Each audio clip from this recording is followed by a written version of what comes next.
Muita gente me pergunta sobre como é que eu me sentia na época de concurseira, e isso faz muito tempo, né? Então, eu tomei posse no TJ em 2012, faz 14 anos.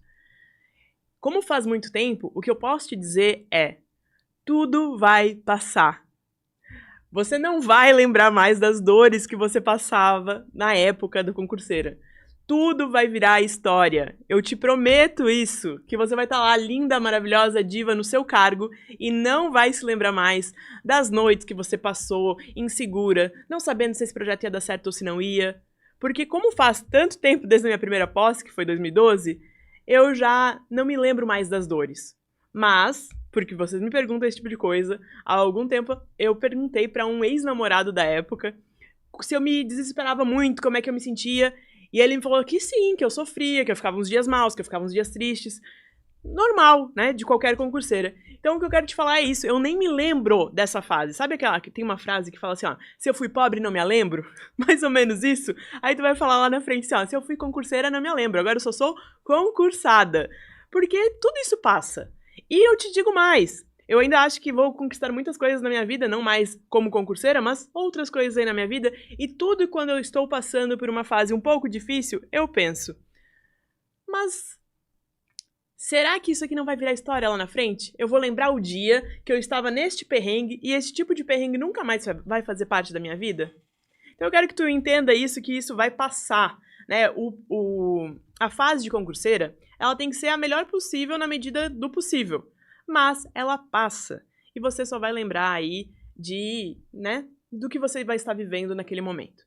Bom, como concurseira, a rotina em si, eu não me esqueço, né? Então, a rotina de concurseira, eu tinha mais ou menos, em duas fases diferentes, mas eu tinha faculdade e trabalho durante boa parte desse percurso.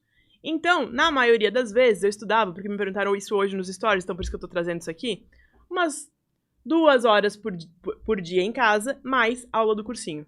Então eu fazia 2 horas de metas em casa, mais aula do cursinho. Pra quem tem essa disponibilidade, é ótimo, né? Então, normalmente de manhã, que eu não sou uma pessoa diurna, não era, agora me tornei, mas eu não era uma pessoa diurna, eu fazia aula de manhã, ia pro tribunal à tarde, do meio-dia às 7, e à noite em casa eu fazia mais pelo menos 2 horas de estudo. Então essa era a minha rotina. E o que eu gosto de compartilhar mais com vocês sobre essa rotina de estudos, enfim, é que eu tive que fazer escolhas, principalmente quando eu fui passar em segundo lugar no analista administrativo. Porque, né, cravei uma boa colocação, graças a Deus.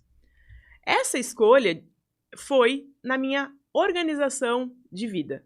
Então, em vez de eu ficar colocando nos meus melhores horários a atividade física, eu coloquei no pior horário, entre aspas. Eu não acabei de te falar que eu não sou diurna?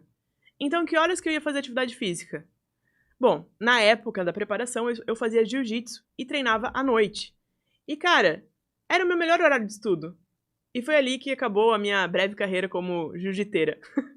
Então, eu pensei, foi uma escolha muito óbvia, que às vezes você não faz. Eu pensei, cara, eu vou virar profissional do jiu-jitsu? Não, eu não vou. Eu vou virar profissional do Tribunal de Justiça? Ah, isso eu vou.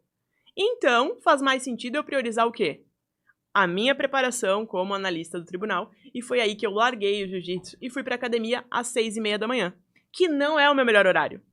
Mas, era tipo assim, eu gosto de treinar, eu quero treinar, então eu vou fazer isso quando dá, e dá nesse horário que seria antes de eu acordar. Tô te falando tudo isso porque você tem que entender que a gente tá entrando agora numa fase diferente da tua vida.